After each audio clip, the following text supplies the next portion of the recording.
Hey, welcome back to the summer series on Buddha and the Slut. Yes, the show is continuing just with some off-the-cuff stuff, but more importantly, right now, you might be hearing some noise in the background. It's okay. It's family. I am in Berlin, Germany, with my cousin, famed composer, the guy who's made all the wonderful soundtrack goodness for this show, Tobias Tinker. And yeah, hey, and you've heard him before. There was Chapter 4, The Piano Man Cometh. That was episode 4, and also we did the Haven walkthrough where he did the live soundtrack. Plus, every time I've added soundtrack to the show, it's been from his original works, his jazz works, piano works, stuff from Broken Saint, stuff from his Sound Fascination series. So I'm absolutely thankful. And of course, usually when I'm here for an extended period of time, it's because we're working on something. And yes, we are working on something, and are we ever working on something? And it's pretty damn cool.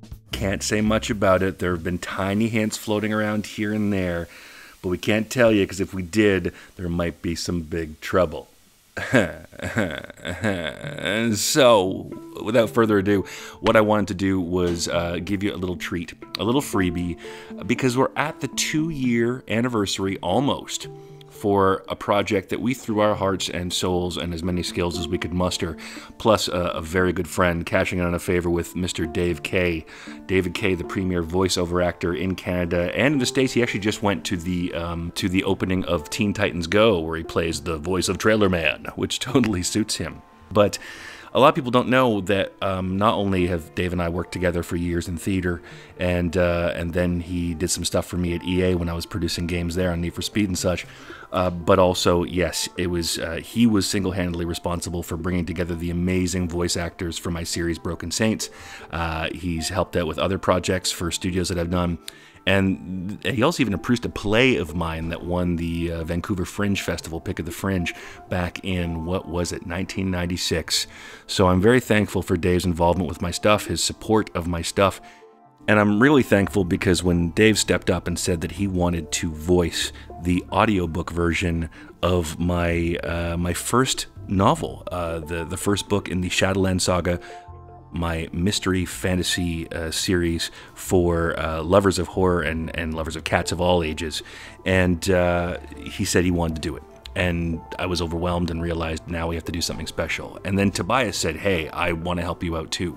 And we took so much music from his back catalog, also made original themes for characters, and spent months upon months, especially Tobias, editing everything together. And what we came out with was something we're incredibly proud of, something we feel like is ahead of its time. A fully orchestrated audiobook with moods and themes and beautiful stereo sound with varying voices based upon Dave's live performance, throwing in, delays and reverbs and really building a sense of texture and slow haunting dread, melancholy, deep emotion. That was the goal from the beginning. And I think we achieved that goal. Now, the book has been out for 2 years, and I've received so many wonderful bits of praise from listeners around the world, friends and people I've never met before. And it also inspired me to move forward with the podcast series. People just saying they love audio so much and love audio stories being told. So as I plunk away slowly, admittedly, on book 2 in the series of the Shadowland Saga, what I want to do was give you guys a freebie today for summertime listening. So here is a nice, lengthy, very personal, and very true to events, pretty much, from my childhood, 7 years old in Granville Ferry, Nova Scotia, from my book, The Cat's Maw. We truly hope you enjoy it and spread the good word. It's awesome! Chapter 3 of Pie and Pleasantries. The doorbell rang, its cheery bing-bong echoing through the house and drifting out the windows. Billy was on the patio, propped up on a padded chaise lounge beneath the cloth umbrella in the shade. It tilted just enough to keep the sun off his upper half, leaving his bare leg free to tan or burn as he saw fit. The boy wasn't too concerned either way. A lump of fur stretched out between his knees commanded his undivided attention. "Enid, thank you for coming over," his mother's voice carried from the front door and through the kitchen. "Oh, isn't that lovely? You didn't have to go to the trouble of bringing anything. Let me help you with that." Billy could hear the muscles in her face straining with the weight of such politeness. The cat cocked an ear, tilting it towards the kitchen sounds like a fuzzy sonar dish. Its eyes were half open, pupils thin as pins in the sunlight, with the second fleshy lids retracting slowly to the corners of its eyes. "No trouble at all," Mrs. Thomas said. A musical humming accompanied her labored shuffle into the kitchen. Billy perked up. Enid Thomas, still spry and sharp, and the fastest apple corer around at 88 years young, was known as the Cat Lady of Appleton. In a town as small as theirs, it wasn't that hard to stand out, and Enid, with her feline brood, certainly did that. People came from all over to see the cats, but mostly to bring them. Locals would drop off litters of kittens they couldn't find homes for. Some folks brought in strays. Others abandoned the injured or temperamental.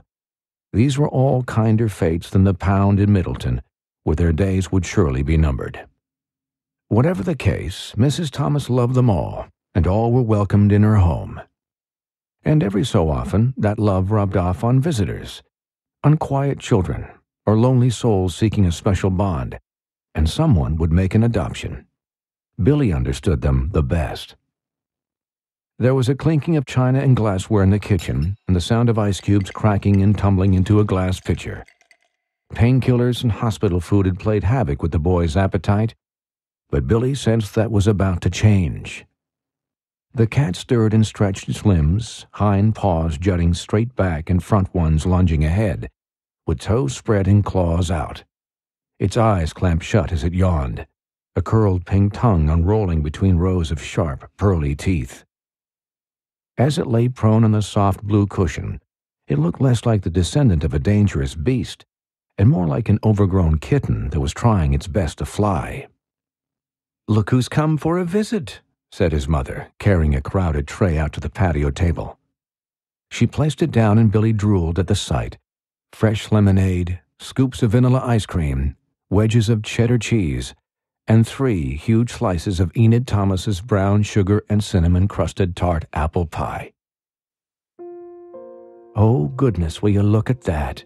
Enid said, stepping gingerly onto the deck. "Lounging in the sun like a movie star. The way you spoke, Elizabeth, I was prepared for much worse." "It's been up and down," his mother said, arranging the plates and glasses and utensils in the most orderly fashion. "But he's been good today, since he woke up."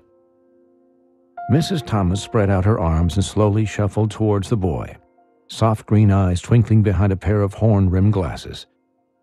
Billy did his best to be patient. He adored the old lady, but, like the cat sniffing at the table's edge, he had other things on his mind. Edible things.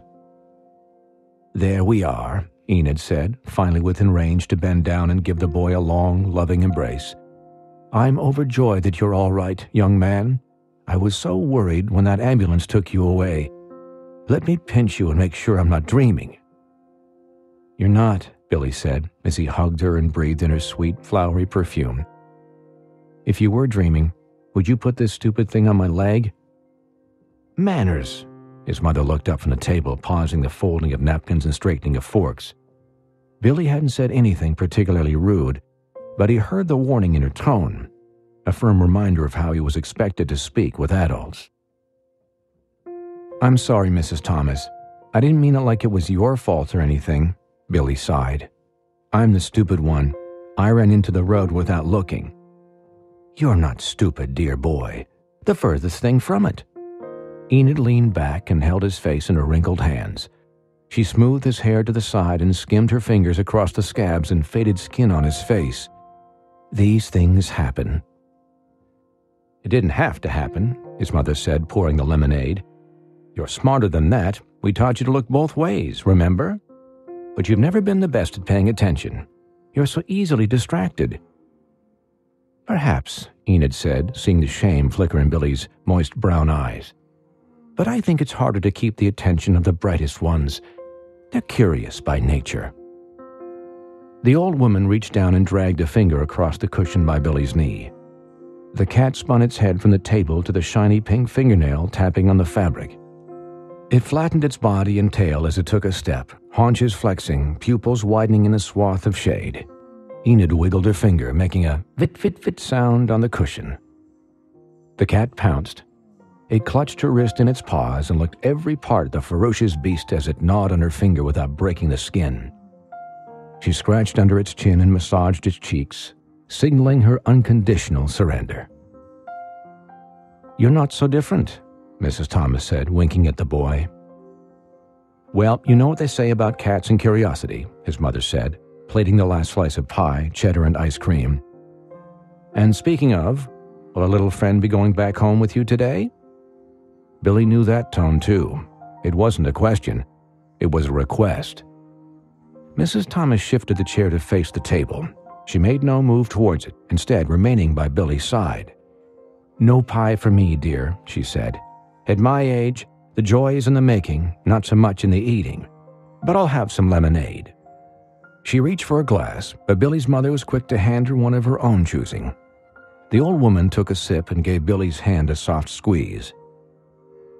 "I ask," his mother continued, "because we aren't really in the market for a pet right now."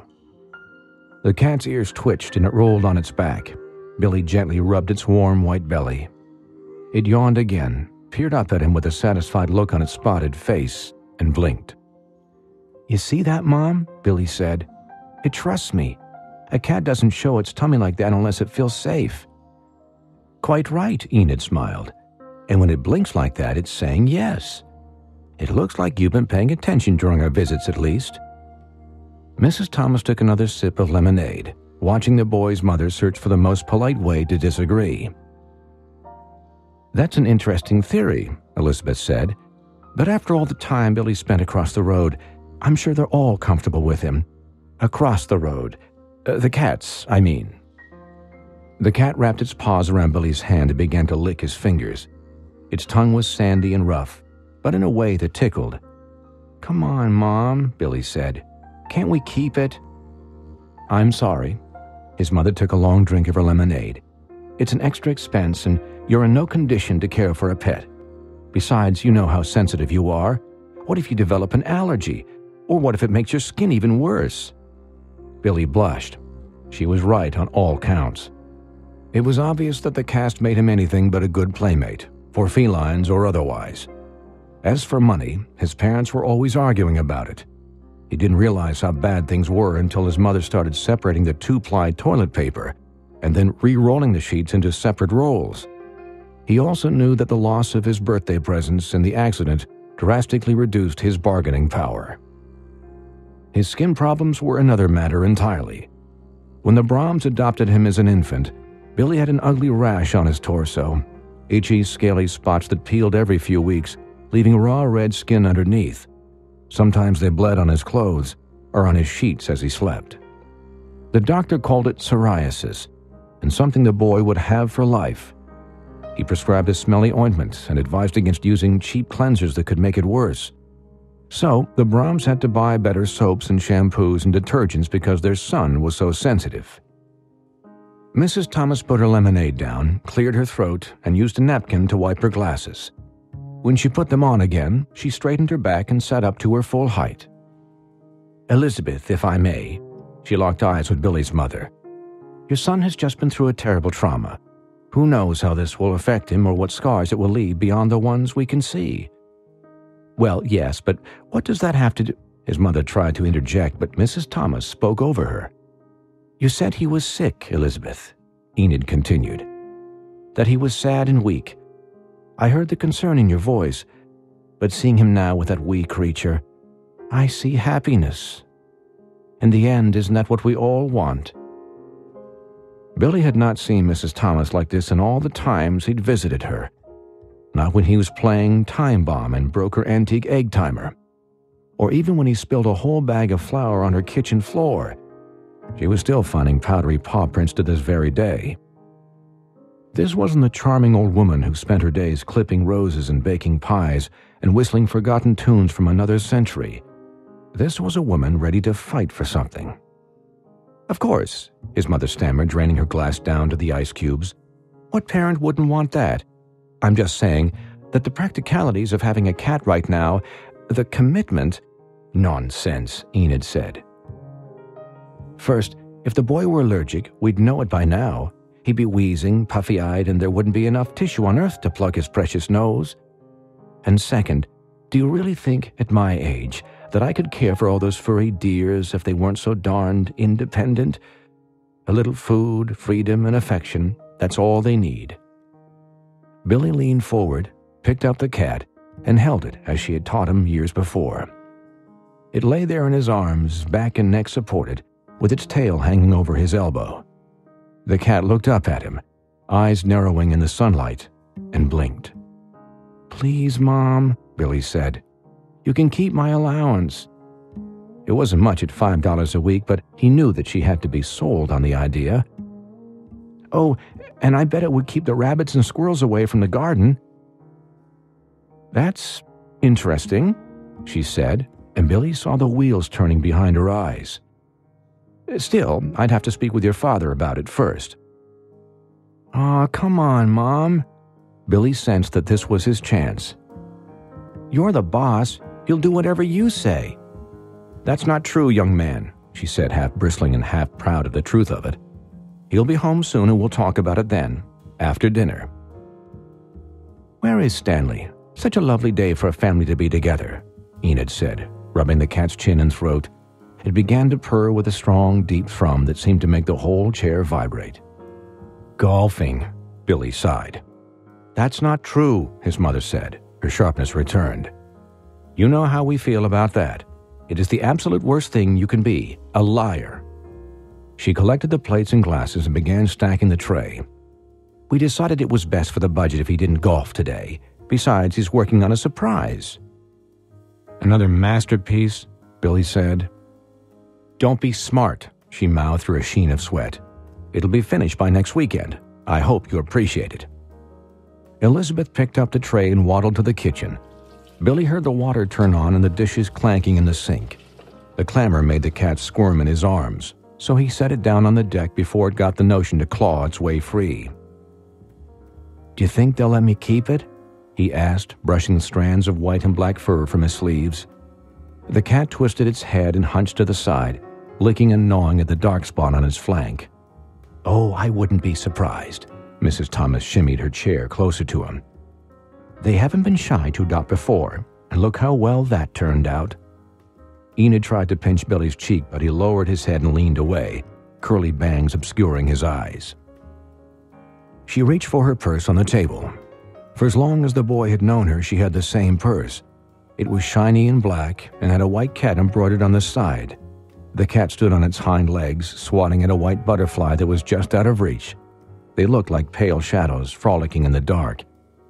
Mrs. Thomas flicked the clasp, dug through the tattered folds of the purse, and pulled out a black marker. "I'm so lucky," she said, twisting the cap off and releasing its sharp licorice scent.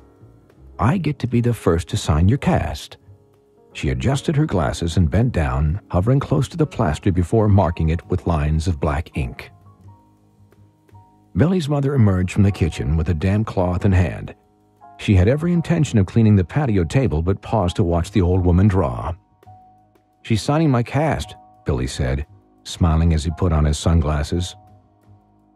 "Like an autograph, but in reverse," Enid smiled. His mother watched her scrawl and squiggle on the boy's leg. As Billy basked in the sun and sipped the last of his lemonade, she couldn't help but think that crazy old lady was right.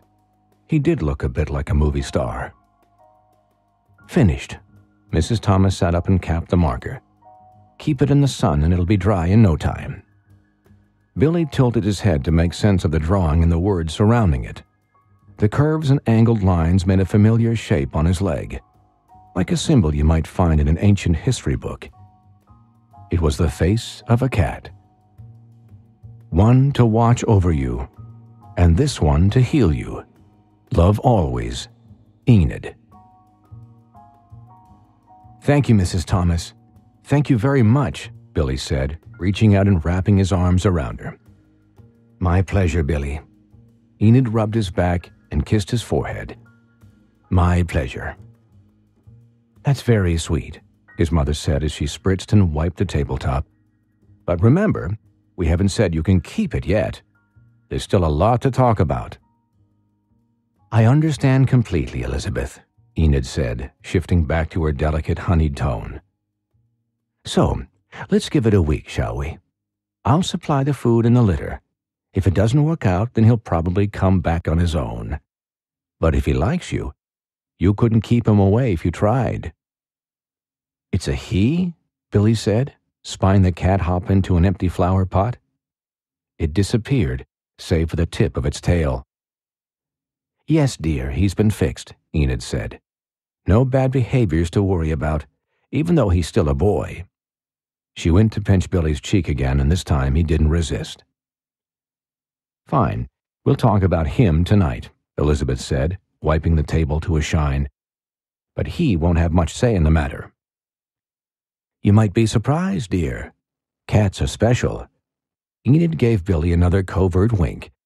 "More often than not, they adopt us." Mrs. Thomas was slow to stand, and they could hear all the clicks and pops of her joints. Billy's mother led the old woman to the kitchen door, saying kind words about her hair and her sundress and thanking her for the pie. "Thank you for the hospitality," Enid said, pausing in the doorway to look over her shoulder. "And you take care of yourself, young man.